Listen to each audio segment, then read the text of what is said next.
Food for thought, part 5.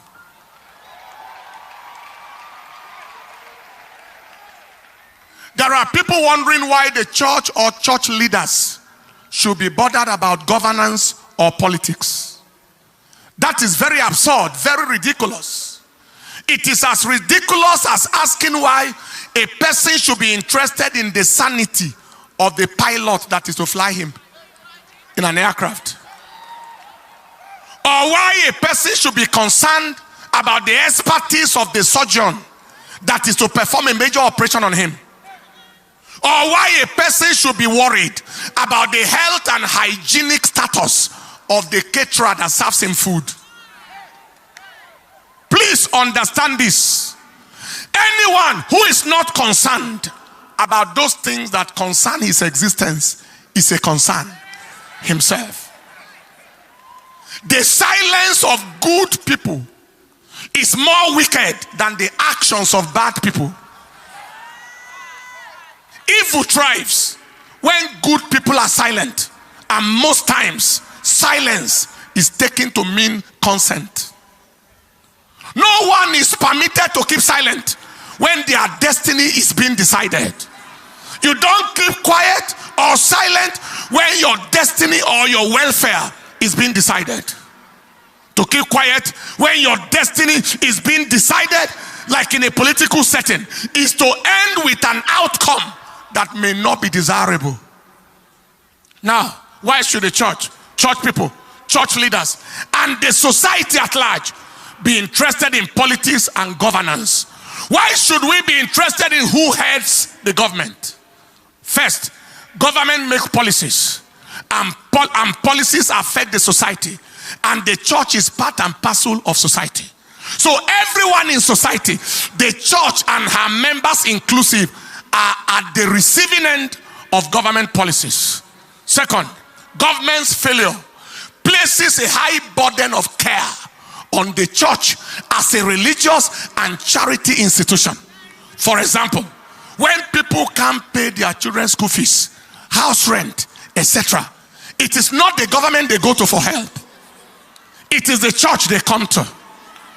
When a person's loved ones get kidnapped, the church most times is their first point of call for prayer and emotional support. And someone says the church should not be interested.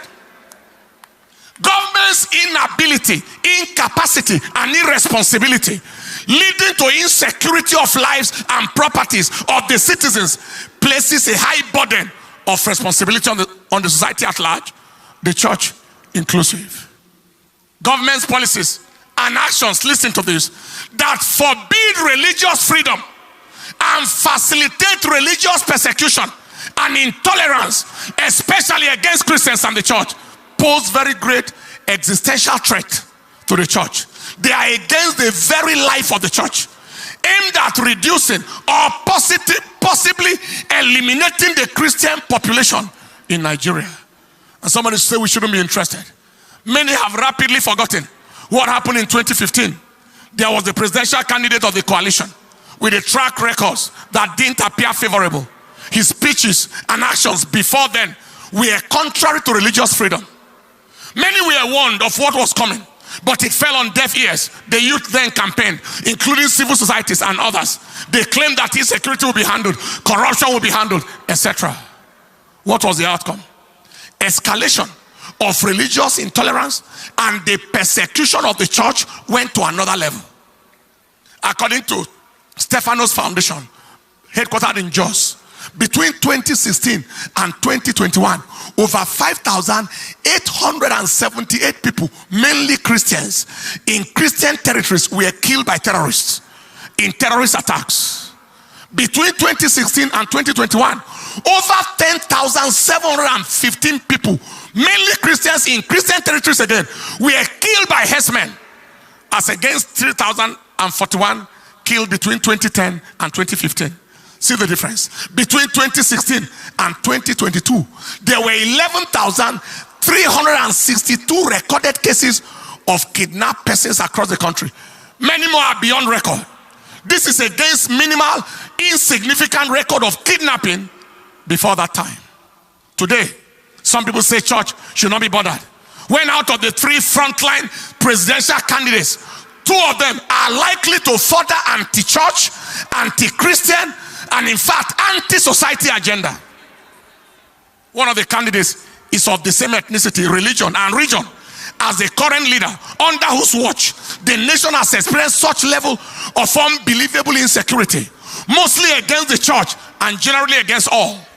The repetition of the same disaster is not hard to imagine, especially as this same candidate has not condemned any killing once by his people. He has not condemned it once. He has not visited anywhere once to condole with any people. He steps into power, he continues from where it has stopped. The second candidate chose a Muslim vice president, being a Muslim himself, despising, disregarding the plight and the value of the church in Nigeria. The third candidate, the third one, remains the only sensible, only credible way to go. Not just for the good of any region or religion, but for the good of the nation as a whole.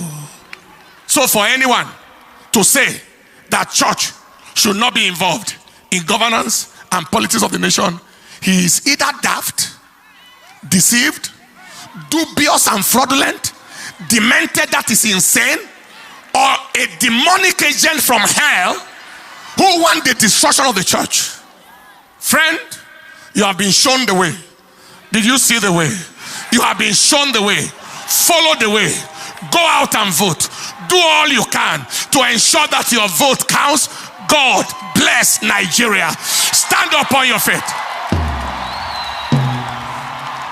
Somebody may say, but the one, no, you can go ahead. The one that is of the same religion and region and ethnicity as the current leader of the nation has a Christian gentleman vice presidential candidate. Somebody may say that. Don't forget that that was our situation in 2015. There was the Christian gentleman, pastor in a denomination. Many people voted in that time because of the vice president. From the region where he has come from, we came from, they voted. The denomination, the Christianity voted, Pentecostal cycles voted, and his denomination voted with the hope that he is there, and that means that there is hope. Question: what difference has been made? Brutal question. To what extent was he able to stop insecurity, to stop the massive killings, the massive persecutions, and the massive anti-religious agenda against Christianity? What extent? But I want you to notice that every time they gave him the opportunity to act as acting president, things rapidly changed. Things rapidly changed. But to what extent was he given that opportunity? So don't let anybody deceive you that so let us vote because of this and that and that. Let nobody deceive you. Open your eyes. We shall not let history repeat in our nation. We shall not let history repeat in Nigeria. Wasn't that vice president, the current one, wasn't he good enough to come out as presidential candidate? Why was he denied? Why didn't it happen? Because a demonic agenda must still continue, which is being frustrated right now. Are you hearing what I'm saying? Because they deceive, people deceive themselves, and we deceive ourselves a lot. All you need to do to face the future is to think about the past.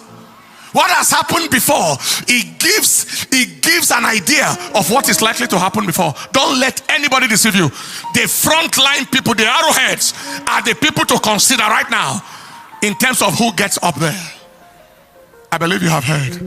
Help me tell people, have you heard?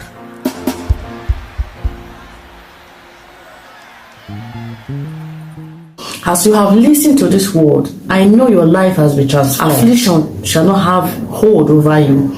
Every sickness is terminated. Yokes, generational curse is broken, is shattered from your life. Thank you for sticking with us. Bye.